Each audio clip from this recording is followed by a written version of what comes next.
Hey, welcome to Joseph of All Trades. Today's a wonderful show. I'm Cinnamon, and I have my husband on with me, Derek, and we're from the YouTube channel Country Crafts.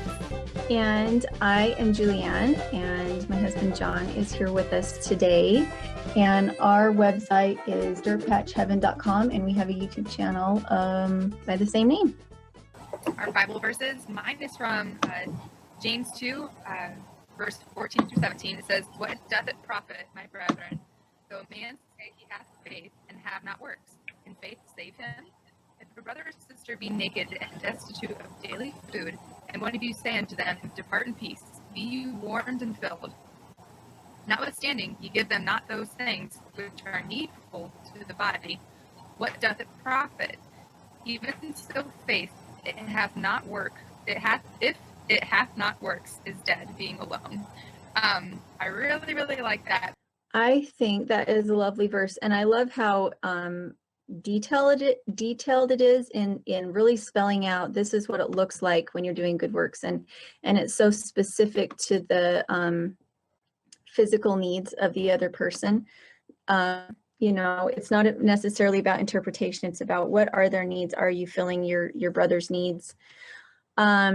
The scripture that I have today kind of pertains to our topic, which is today we're going to talk about starting an online business. And we've already talked so much about being out of debt, staying out of debt, and that kind of thing. And so mine is, if I can get mine to pull up, so much fun to work between two screens. Mine is in Isaiah, and it's Isaiah 28:10. And this is what it says. It says, "For precept must be upon precept, precept upon precept, line upon line, here a little and there a little." And I think that what that means is that God doesn't ask us to walk faster than we can. And when he gives us guidelines, he means some things to be at the base, and that the things will follow in order, and we will be given instruction and we'll be given guidance as we go. But that a lot of times when we bite off more than we can chew, or we try to run faster than we have the capacity to run, that God doesn't ask us to do that, but he has set things out in an order and in a doable fashion. It's very helpful that we can talk about so many different aspects of life, because something that isn't organized that I talk about all the time is doing a little at a time, and not like anybody's going to overwhelm themselves if they even look at the project as a whole rather than focusing on one step. And like the slogan that you like to say at the end about just take one step, it'll put you further closer to your goal than not taking a step at all and stuff. So I like that. That's awesome. Yes. So I'm actually going to have you go ahead and go first if you'd like. If to kind of give us an update on what happened in your garden this week. Anything interesting? Well, half of them escaped from the greenhouse. We have a preference on our quail. We really like the jumbo coturnics because they're very mellow. They are more like pets than wild birds. A lot of the other quail are very flighty, and they'll blow up, meaning they'll like go boom up into the air just at the drop of a hat. But our jumbo coturnics will come to your feet and ask for food and that kind of thing. So we caught and got our jumbo coturnics back into the greenhouse, but half of the others made it out into the wild blue yonder. Hopefully they're having fun, because they're not very safe right now. The cats are probably going to get them here pretty quick, but yeah, I can't think of anything else new. Can you think of anything else that's happened in the garden this week? I cut back a huge squash plant. I decided that they were taking over Miami and they were going to kill the tomatoes, and so I actually went in and took about 4 whole squash plant out, because it looks like a jungle in the greenhouse. But how about yours? I actually had since I had such a huge list of things I wanted to do, I did get a lot done. I did get all my stakes done. I tied all the tomato plants to them. I actually had a couple of different, I had a couple of different plants I had to move around because when I had planted them, they were too close together. And mine were actually zucchini plants, and they fill up so big. And so I went ahead and moved them, and they kind of look like they're dead. But I do know, when I first planted those tomato plants and stuff, they did for about a week, and then they completely revived and stuff. So I talk to them, I water them, I give them as much love as possible. So hopefully they'll revive. But if they don't, I still have 3 others, so it should be okay. But Derek, actually, we're going to do a video to kind of show that he farmer rigged this sprinkler system where right in the middle of the garden, down one of the middle rows, he did 3 different posts. Wooden posts, and I don't know, it's hard to describe. You want to describe it? I took a 2x4 and then I cut it into 3 pieces, and then I kept it its length, and so there's 3 posts out there, and then at the very top I put regular sprinklers that you'd buy for your garden hose that you just stick in the dirt, and I zip tied them at the very top. And then I ran hose to the middle post, and it has a valve system to where you can turn on each individual sprinkler system, so that way it doesn't suck out too much water pressure, and you can just run them individually instead of Cinnamon having to walk around with her little bucket thing that's probably only a couple gallons of water. Yeah, it started to take about 45 to 50 minutes for me to do. So now, since there's 3 of the posts and the 2 on the end, we're kind of having them go at the same time. So they do kind of like a semicircle, and then the one in the middle does, a complete round, or, to get the plants in the middle and stuff. So that definitely helps because we tried it last night for the first time. We just stood there and watched. And he's like, I'm like, yes. So we stood there and watched it work and stuff. So we're going to tweak it a little bit, and with the water pressure and stuff to see if we can do the end ones at the same time for 10 minutes and the middle one for 10 minutes. And then because it being 20 minutes rather than 45, 50, it doesn't seem like a huge time difference, but with my day, every little bit counts, Right. Yeah. It'll definitely help. So in this kind of instance, this is when I say my husband's a genius. When right. with stuff like this, and I asked him, when did you come up with this? He's like, last year. I'm like, I had no idea. So that's it's awesome. really exciting to get that kind of stuff. So I still have the newspapers and stuff to put down. So there's always plenty of stuff to do. But today it was 94 degrees, 93, 94, and it was hot. I always have the windows down and stuff. I put the air conditioning on in the car. The breeze going with the windows down was not cool. Not cutting it. It was all hot. So. Well, we've had it. We've been in the 40s and 50s the last 2 days. And rainy. Yeah. Yeah. It's been good stuff. I'm happy to. Yeah, the rain is. Yeah, good. Rain is good. The cold was nice for the first day, and now I'm happy to see it leave. So. It's like a whole nother world over there. It is a whole nother world over here. It actually got down into the high 30s last night. So yeah, it's which isn't frost. That's not frost, but it was chilly. It's still cold. And it's so weird because anytime I'll say it in front of Derek, I'm like, I can't believe how cold it is over there. And he's like, well, Cinnamon, it's not Ohio. And I don't know. It kind of makes me feel like a wimp when I see other places that are cold when we're still warm, because when it gets really cold in the wintertime, I'm always I see all Florida or Texas or those kinds of places, and they're like, oh, we got a frost this morning, so the whole city shut down. And so I'm going to right. shovel my car out of 10 inches of snow, you know what I mean? Or 10 feet almost. You know what I mean?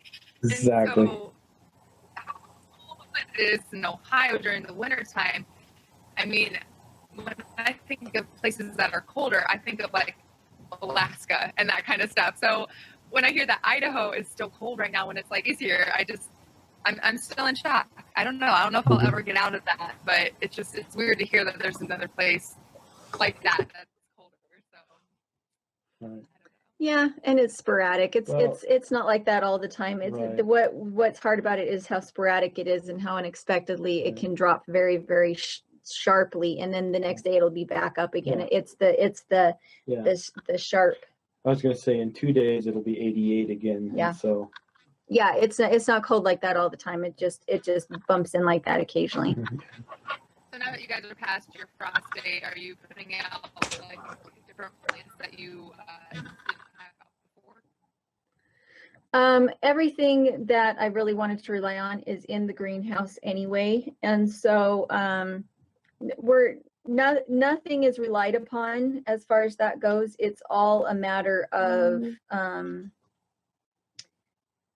everything. I put everything out at the frost date. We had that late frost. Anything that got killed, I had already replanted. So it doesn't. Yeah, nothing has changed. It's all just, you call it an experiment garden, and then you don't cry when everything dies. Okay, so let's go ahead and move into our main subject. We have actually on this discussion we have a lot of entrepreneurs. Derek and I have our own businesses. Derek has 2 of his own businesses, and I have 1. And then Julianne and I have this podcast. That's another thing that we're doing. And then Julianne has hers. So we kind of felt like,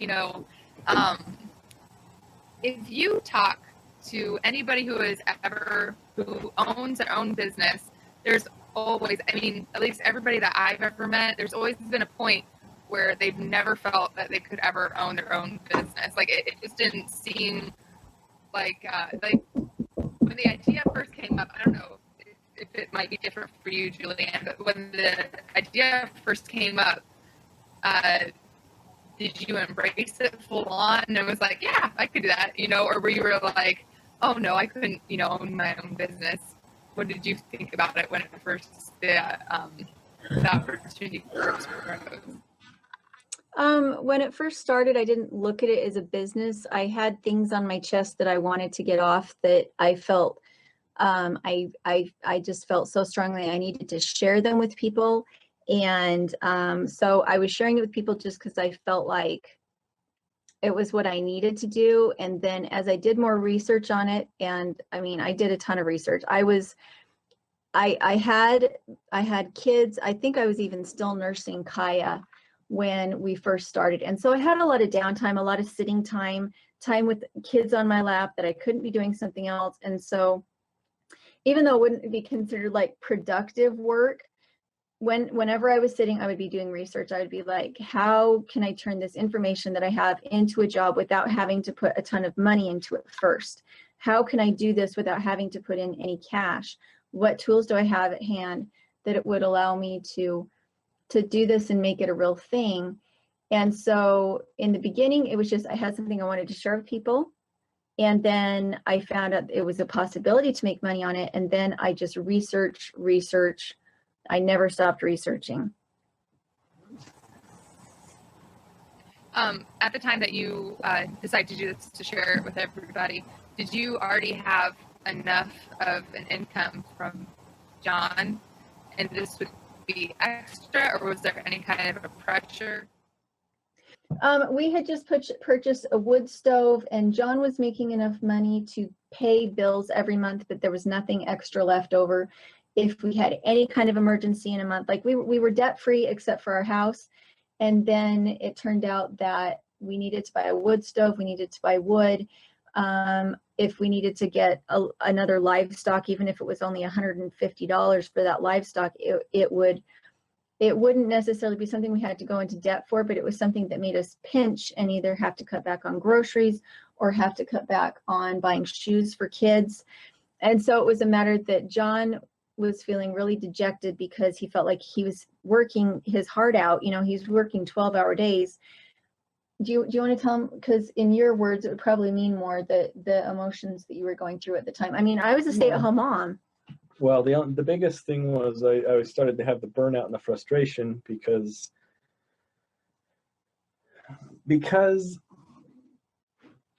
it it was 15 hours between the time I left and the time I got home. So I got to see my kids for about 45 minutes before I went to bed, and 15 after we all woke up.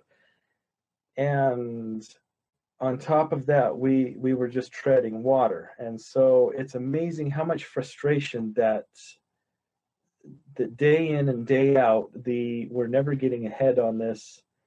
And oh, look, here's another animal, or here's another bunch of hay that we need to feed animals, or oh, here's firewood that we have to purchase, So it's that feeling of running up a hill of sand, and that you're just bogging the whole way.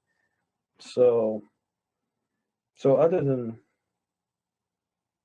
that, it was great. The reason why I was asking, for some people, there are different, cases and different scenarios and stuff. For you guys, there was, huge frustration from John's part, but the good thing was that so there wasn't the exact pressure that you're not going to be able to make your bills unless Julie starts making this money right now. So that was a good part. But there's the emotional, and the thing about a job is that you have to have a job that you like. You're going to spend so many hours a day at this job, and if you don't like it, it's awful. So I think, that could be, is definitely motivation for people to have their own business and stuff. So other than the emotional aspect, some people will start their own business because they need to do something, like what they're doing isn't working, or if they get fired from a job and they can't get another job, but they're good at a trade and stuff. But so there's always a bunch of questions, right, when you start a business. So sometimes there will be, the feeling of, is this business going to work? So definitely if you're going to start a business, you want to make sure that there's a need for whatever you do. So for us, I was working as a server, and I hopped over to this other job opportunity. So I was a server for 13 years. I was done getting teenagers Mountain Dew refills 6 times and then getting a 10-cent tip. And I'm not saying that all teenagers are like that. I had some really, really sweet teenagers. But there were some people who weren't privileged enough to be taught how to, tip waitresses, and that waitresses only make their tips. That's what they bring in, because anything that they do get on a paycheck goes to taxes. So basically your tips is your your income. So when that job came up, I was very excited about it. I switched over to it. I got fired for reasons I couldn't handle, that weren't it didn't really have to do with me. But and Derek had asked me the night before if I wanted to start my own job, because we kind of could feel something was going to happen and stuff. And so I literally could only do it because of Derek. So having that support is a huge thing too. And I know for you guys, for John to be at work and to be bringing in that money and stuff, and being a mother is a job in itself. Breastfeeding, cooking, cleaning, doing all that stuff, and being a stay-at-home. When Julianne went to go do that, how was the support there? It was very important for John to support what you were doing and stuff, right? Did you want to talk about what feelings you had at the time? Yes, it was really important. That was one of the things that we had talked about and discussed before we got married, was how we wanted our family structure to look. And here we were with 2 little ones, and it was basically a toddler and an infant. And so it was definitely a blessing from our Creator that we were able to make the bills, and that everything that we had done up to this point that I'm thinking of had led to the place where, okay, we're not necessarily secure, but we have a foundation here of being able to live on what we are making. And so that was the encouraging part, was yes, we can survive where we're at. Do you want to tell them your actual feelings though about when I was starting a YouTube channel? No, you What can your tell words them. actually were. Yours are a little. Yours would be a little better. I had a babysitting job because at that point I was just desperate. John was losing it. I mean, really, he was losing it. He was coming home at night and needing hours to decompress after work. He was angry, and he was just really, really emotional. And there's only so much of that as a wife that you can take, where you're just like, I can't fix it. I can't fix it. I can't fix it. Why can't I help him? I just have to sit back and watch this train wreck that is my husband's emotional life. I can't sit here and do nothing. Saving money is not enough. I have to do something. And so I took a babysitting job with 3 little boys, and I took my kids with me. So I still had my kids with me, but we went and I was babysitting, and it was enough so that I could pay for homeschooling stuff and extra things, but it wasn't enough necessarily. It was something that took the edge off of our feelings of desperation as far as poverty. It was something where I could buy books for the girls for homeschool, because John had really wanted me to homeschool and we didn't have money for it. And it was one of the reasons I took the job, was to pay for the homeschooling. And what ended up happening was that the kids were also in a daycare when I didn't watch him. And John ended up getting bronchitis after I was babysitting these kids. And he had bronchitis for 6 months on and off. Well, where did we pick up the bronchitis? From the kids. From the kids. From the kids. It was horrible. And so it was a matter of, okay, now John's going to die. John's either going to be mad or he's going to die from bronchitis. And so I quit that, and I said, John, I'm going to start a YouTube channel. I'm already doing these YouTube videos, and he'd asked me not to put my face in it, so I hadn't put my face in it. But it was really embarrassing, because what else did I have to point at? So I'd hold herb leaves in front of my chest, trying to find a solid color that I could hold whatever I was talking about. I'd hold it in front of my chest so that people could see it, because I couldn't show my face. And then that became very awkward, because then people thought that I was being pornographic, not purposefully, but they felt like I was, and it was so awful and so awkward. And John didn't like the fact that I was YouTubing. Do you want to tell him? Well, it is a feeling of lack of security that that suddenly my family is, exposed to the entire world. And you hear all the stories of the creepies and crawlies coming and putting you in a well, and anyway. And he was angry. So visions of the Silence of the Lambs comes to mind. And he was really angry. I think his reaction to feeling powerless about it. But I was like, this is all I have. I have all of this information. You know how many things I know how to do. I can share this with the world, and this will take us out of this poverty spiral. And he was not happy about it, and he asked me to take the channel down. And I told him I told him I wouldn't. I told him I wouldn't, because I wasn't willing to sit back and be powerless about what was going on with him, because what he was going through was not sustainable. So it was, you do have, there's always a lot of questions that come up when you're starting your own business, when you're going through a transition and stuff. So, and YouTube is a completely different world. You do have, there's always something to worry about. It is very worrisome. There are certain safeguards that you have, not showing your address and not showing your car, plates, and you know what I mean? There are different stuff, but you just have to, you have to be very careful with everything that you wear, that you say, that so it's definitely a concern, but, thank God for it though, because it did help you guys, be able to have that income, and you've blessed a ton of people with your videos and everything. It's not easy to get a crowd following and to actually make money from YouTube either. We've been I've been trying to do it since January. It's now July. That's 7 months, and we haven't seen a penny from YouTube. You know, Right. so, It's huge work. Well, how long? Yeah, how long was it before we saw a penny? It was over a year.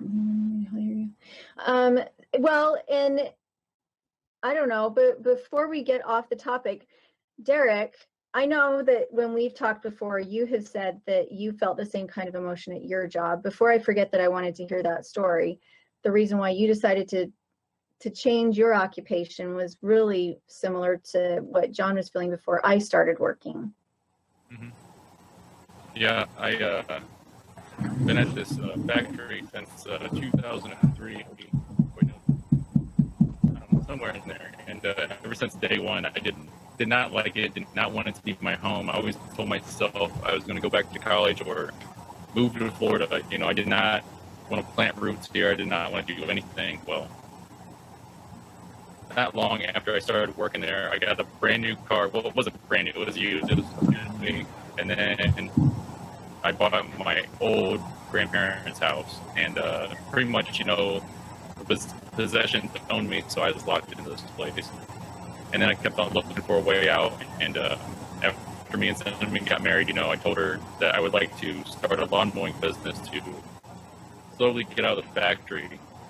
And we did that, and then she lost her job at that one place, and then she started her business. So I figured that, you know, the chances of me leaving the factory was done. I was going to have to stay there, so I kind of gave up customers in the lawn mowing business. And then hers took off like in 6 months. Her business took off in 6 months, and she was full time. And usually you hear people say, "Oh, it takes 3 to 5 years."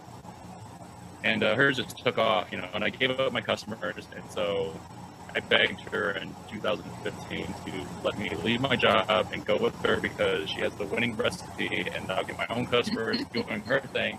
Of course, I absolutely hate with my life. I hate cleaning. I hate it. He told me that I could train him outside of work. He would help work on the house, and I could, you know, teach him all these things and stuff. And so, what was I thinking? I'm a genius. No, he's a genius. Right. Right. So, self-esteem was about a 10. Now it's about a 2. Right.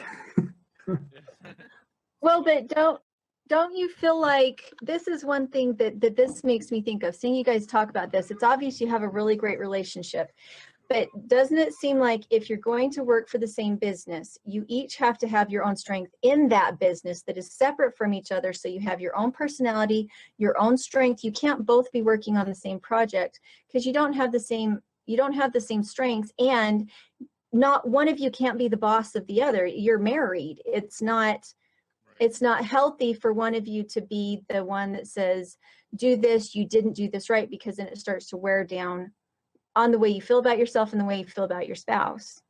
Right. And kind of to talk, like, you know, whoever's listening to this and maybe wanting any tips on starting a business or anything, I just wanted to share what worked for me, the reason why it took off in 6 months.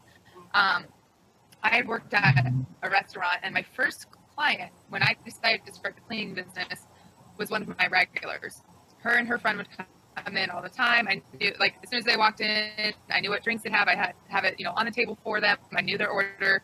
I totally take care of them and stuff. So they were my regulars. And she's like, "Hey, I need someone to clean for me." And I'm like, "Oh my gosh, you're going to be my first client." So I started cleaning for her, and then I got like a one-time job of scrubbing like the grout on the kitchen floor from another regular at the restaurant. And then after that, we were in a couples class at our church, and, you know, they asked for prayer requests. And so I said, "I'm starting a new business, a cleaning business. So if you could keep it in your prayers that I find people." And so then one of the ladies there, her mom needed a cleaning person. So she's like, "Hey, I'll give," or it was her mother-in-law. She's like, "I'll give her, you know, your name and stuff." So I ended up meeting with her. So that was my second client.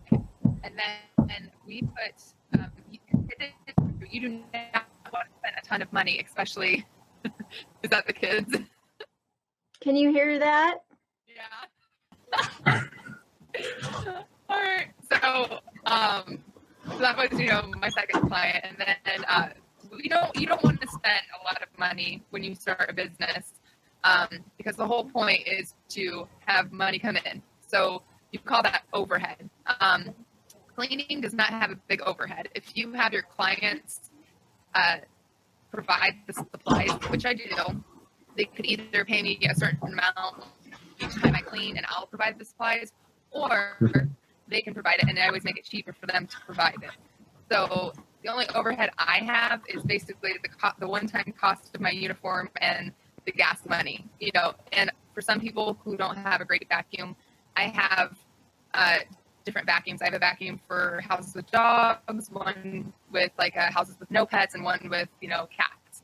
So I have a separate one, and people really like that too, because some people are allergic to cats who aren't allergic to dogs and that kind of thing. So there isn't that much overhead with mine.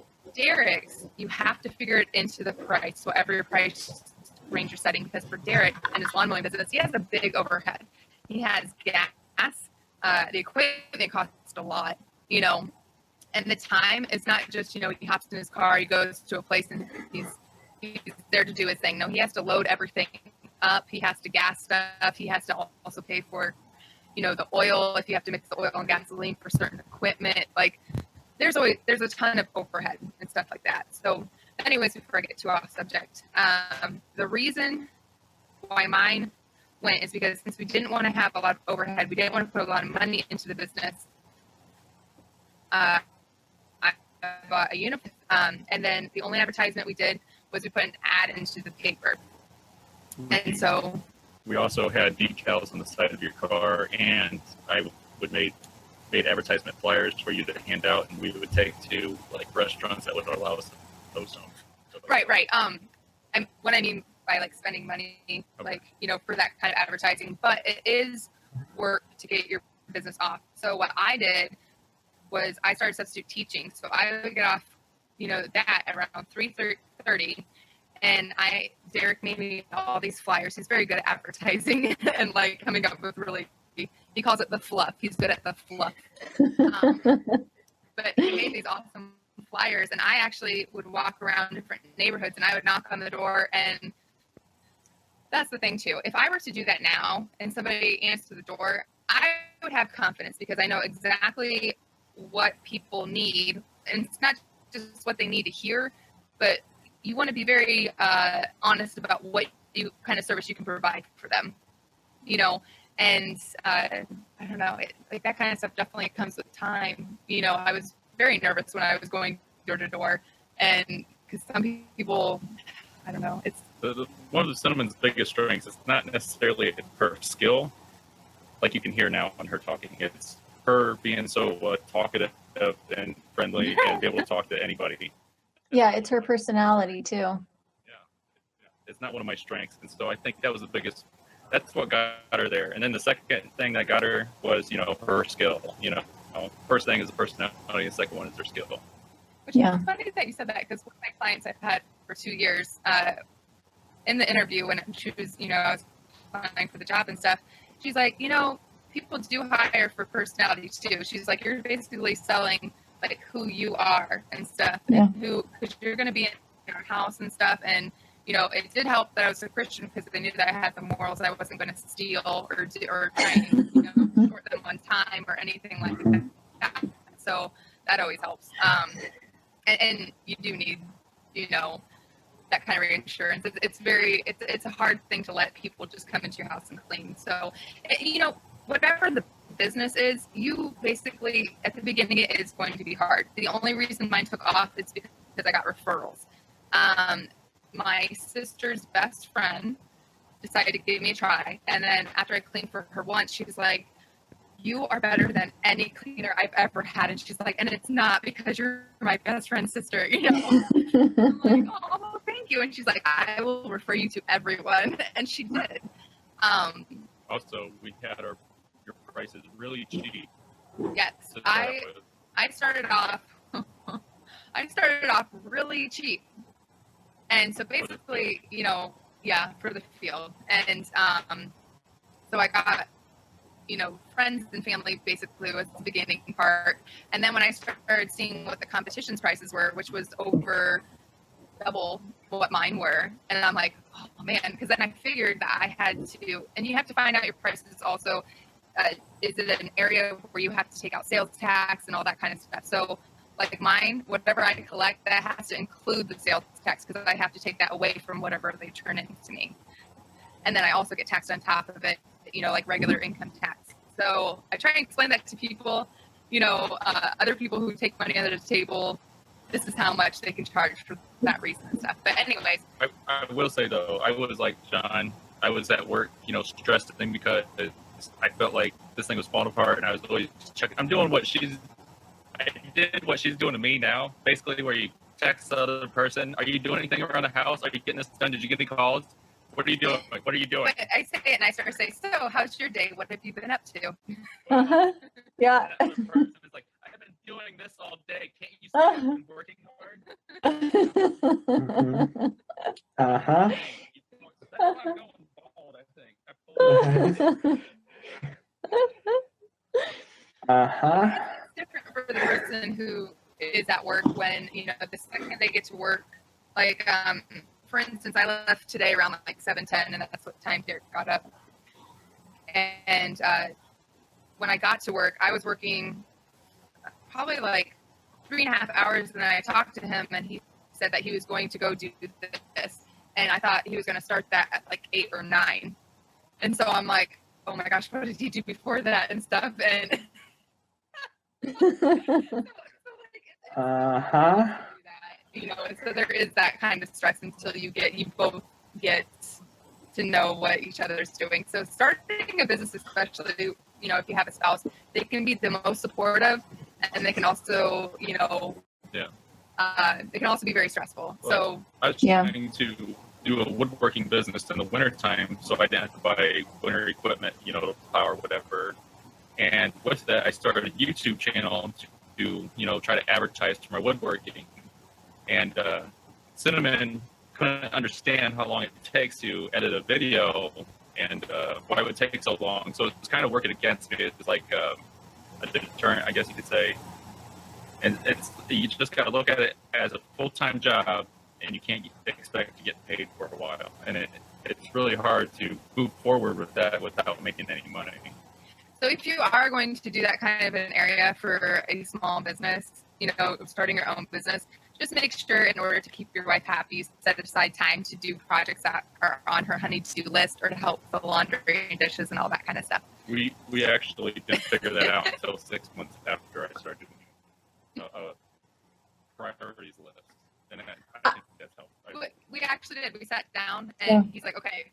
And he's at the computer, and he's like, tell me what all projects you need me to work on. And I'm like, oh, okay. And so I start listing them. So he made a list. So he's like, okay, well, what is the most important on that list? And I'm like, well, you can get this one done, very easy, and it can get done another way. He's like, no, what's the most important to you? And I'm like, this one. He's like, okay. So he prioritized them. And then he made another list, a list for, on his mowing days, he's leaving at this time. This is how much time he's going to have when he gets home. What do I want to work on? So we definitely did all that and stuff. So I think that is the most important thing that we have come to. That is exactly, and that's about how long it took us to figure it out, was 6 months. Because what I do is I have a YouTube channel, which, like you said, Derek, it's a full-time job. We make daily videos. And then I had the farming, and I was taking care of kids, and I was cooking from scratch, and I was doing laundry, and John was hurt at the same time. And so my stress level had come up so high, I could not handle seeing him with downtime because I was so overwhelmed emotionally. Not take away the physical part, emotionally. I couldn't handle seeing him sit still because in my mind, I'm like, at least you could be folding laundry. What could you be doing? If you have that open, you would feel it, but you don't have any more time, so there's stuff that you can't get to. So if you see that they're and it's emotionally crippling. Yeah. And so, but the problem is that I would give him these projects, and because I was able to multitask and do 15 projects at once and be really effective doing it, that didn't mean that the projects I had given him were capable of being multitasked. And so, like you said, Derek, having a moment where John would come to me and he would say, what can I do to help? And then having him focus and be able to look at me and say, honey, stop redirecting me. Stop redirecting me. What is it that I'm doing right now? Stop interrupting me. In fact, I have a little note that Paige wrote me. Oh my gosh, I wish I could find that note. It says, Mom, please stop pestering me. I'm trying to wash dishes. And she had written me this little note to hand to me at night so that she could give it to me to remind me that when I've asked her to do dishes, I can't also ask her to take the garbage out. That's awesome.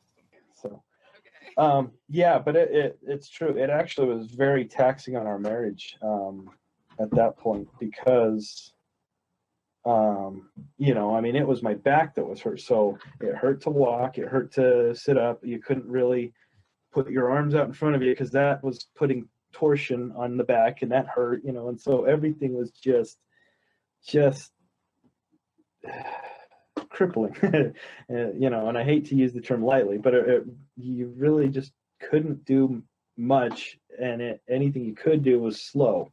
And so it became quite a wedge at that point in our marriage. So, but it was also, like Derek said, it was that when you're YouTubing and you haven't got to that point that you're making money, you have to have something else that's actually making money. And so when you're first starting up a business, you have to be so careful that you still have that cash flow coming in. You can't just walk away from your job without a cash flow.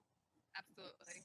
Something has to be coming in, or you cannot walk away from your job. It can't be an ignorance and a pretending that, oh, it'll be better in 3 months. The business already has to be doing cash flow before you make any capital investments, before you decide to cut back on the thing that you hate. You have to have. So here's the note. It says, go ahead. okay, dear mom. Yeah, dear mom, I am in the middle of doing the dishwash bee. Please stop pestering me. Love, Paige. We got to put that on our Instagram, on the Jill's Right? Instagram. Yeah. But it's true. And the other thing that was really important for us when we did it was that we didn't know which direction was the right direction to head in with our business. And until we had failed a few times and seen where most of our time went and where most of the money came from, we didn't know where to invest our money. And so as far as knowing when to invest money into your business, it's why it's so important to have a cash flow before you leave whatever job you're in, because then you can recognize where to put all your capital as far as which niche of my business do I need to actually invest money in, because I know that I'll get money back out of it. Right. And Derek and I have had this talk already. I know it's we've had this talk already where, you know, it wasn't a good idea for him to leave the factory and come work with me until we could have known that it was, you know, he absolutely loved it and stuff. But where was I going with that? We Yeah, prayed about it. but- We felt like we had a lot of signs that were leading me. Right. Well, he actually sold his Camaro. So that money, Oh, the sacrifice for a marriage.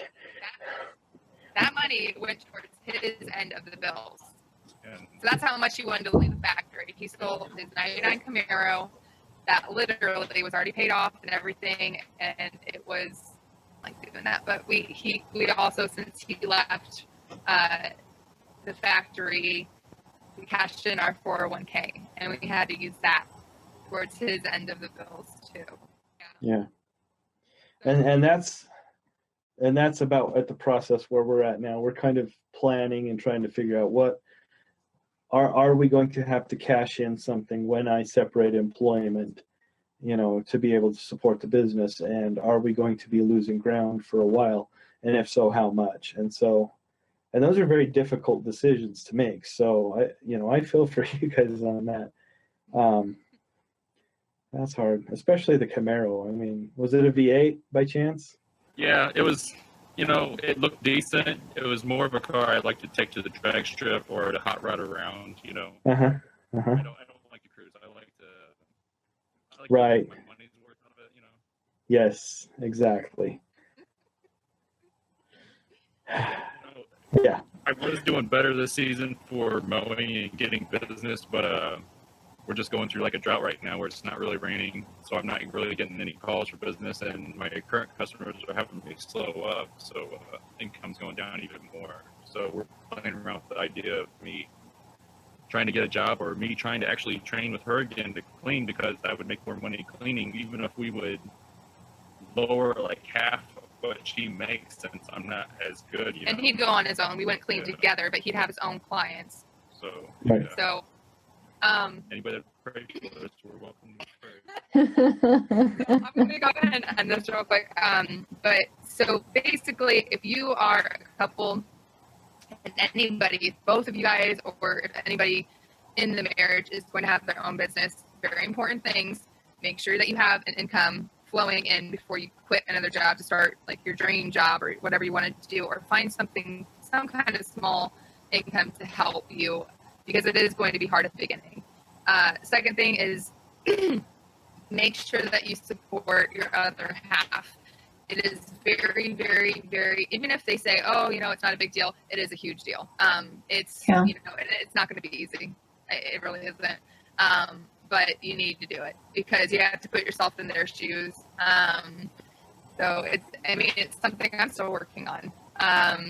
So I'm not trying to freely give that advice and say that I'm perfect by any means, but it's something you definitely want to work on. If you are single and you are doing that, make sure you know you have that income, and make sure that it's an area that you know that you can bring an income in. If you are, I don't know, if you have a job in mind, but you don't know anybody who would be interested in it, it probably isn't going to be the best way to have an income. Or if you want to do it part-time and try it out, but you have to really be careful with the overhead, because if you put a lot into a business that you're not really getting anything in, it's, you know, it's an easy way to waste money, you know, so you have to make sure you have a good plan for that. Referrals are a huge thing. Anytime you ask somebody, you know, hey, I was thinking about going to this restaurant. Have you ever been there? If your friend has said, oh, they're awesome, you know, customer service is great, or someone's like, oh my gosh, I got food poisoning from their steak. Okay, let's go to a different restaurant at a drop of a hat. You know, people will, Yeah. you know, so you definitely have to make sure, even if you have the meanest person on earth, you know, becomes one of your clients, you have to be so careful on how you depart from them, or how you treat them, or you talk to them. You cannot show emotion. You cannot show, even if they are in the wrong. Like, oh my goodness, having prior customer experience, like customer service experience, is such a huge thing. So just if you're going to have your own business, to make sure that you have, I'm not saying that you have to have like this huge personality or anything, but make sure that you are vocal, you have good communication with your clients and stuff. And like even Julie, with her business, she, you know, she checks the comments and stuff, and she sees what people want, and that's what she goes and she does. You know, she brings her videos and her stuff in a way that will talk to the people who, you know, watch them and stuff. So you just have to be very aware of your audience. So, is there anything that you guys wanted to add to anybody who's thinking about starting a business, or? I think exactly what you said is the most important thing. Is if it's something that you haven't seen is actually a monetary avenue, then turn it into a hobby and find a way to make it a monetary avenue. When I started out, I couldn't have just gone and been like, I'm going to write a book and I think everybody's going to want to read it, because the thing was that I hadn't proved in any way that I knew anything about what I was talking about. But by showing myself to be an expert, by spending the time to put it out for free, you know, free speaks to people and they become invested in you. At least in my kind of business. I do have physical products that I sell, but it's a side business. You know, and I have like 3 different side businesses because they all feed into each other. And a lot of times if you have interests that are varied, you can still find one main true post that everything branches off of, that you can turn into mini businesses that then add up to your whole, rather than relying on just one avenue. And for us, that has been the most beneficial, because when I'm too tired to do X, I can still do Y. When I'm too burned out on Y, I can go back to Z. And thus, instead of me getting burned out and hating what I'm doing, I can flip-flop between things enough that even though I'm a lady with dishes to do and a house to clean and kids to take care of and meals to get on, because none of them is too demanding, I can still have a full-time business that brings in right now about as much as what my husband makes without burning out, and still being emotionally engaged with my family. Yeah, it's very, very important. All right. Thank you very much, everybody, for listening. Hope any of our tips helped you guys out. If you have any more questions, you can definitely put it in the comments on our Instagram, which is Jill's Well Trades Podcast. We also have JillsWellTradesPodcast.com, which is a website, or you can do Facebook.com/Jill's Well Trades Podcast. If you want to leave a comment on there, we also have our YouTube, which is Jill's Well Trades Podcast. Yes, share. Please get the word out. And give us topics. If there's somebody out there that has a specific topic you want us to cover, we're not all knowing what people, if one particular topic came up that you guys thought we didn't cover well enough, if you want us to do this one again, I thought this was a really great one. Having the husbands on to talk about their side of things keeps it from being one-sided and possibly imbalanced. So if there's a topic you want us to cover, make sure to let us know. Or if you have comments about any current episodes that have already been posted, maybe go to one of the social medias and talk about your situation or what you went through or any fun fact. Yeah. Absolutely. So hope everybody has a wonderful day, and always remember that hurt people hurt people. So if you come into contact with maybe a cashier who looks like they have a chip on their shoulder, you absolutely have no idea what they are going through. People go through a lot in their lives. People get stressed out. People die. People are just in bad. They're not just in a bad mood. They just have stuff that happens that you can't tell what it is just by looking at them. So always remember that no matter how people act, treat them with love and with kindness, not a reaction to how they are treating you by any means. And this is everywhere you go: cashiers, bank tellers, people in line, people walking by you, just everywhere. Never go to a hospital, because those hurt people will hurt you. Yes.